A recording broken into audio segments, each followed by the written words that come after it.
Welcome. If you're looking to update your gender on the Roblox app using your PC, you're in the right place. In this video, I'll walk you through the latest steps to change your gender on Roblox, making sure your profile reflects exactly how you want to express yourself. First, make sure you have the Roblox app open on your PC.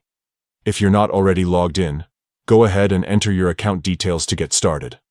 Once you're in, take a look at the menu on the left side of your screen. You'll see several options, but what you want to do is click on More.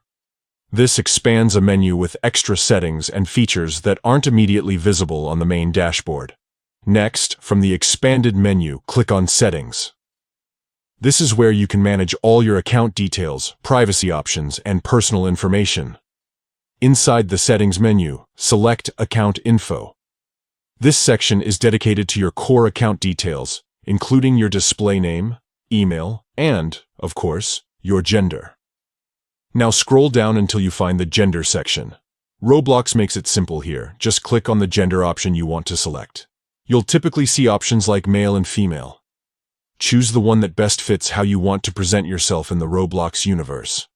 After you've made your choice, make sure to save your changes.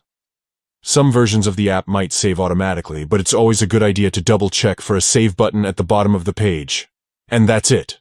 You've now updated your gender on Roblox using the PC app. This change won't affect your avatar's appearance directly, but it will update your profile information and how you're represented across the platform. If you ever want to change it again, just repeat these steps. Enjoy your personalized Roblox experience, and happy gaming.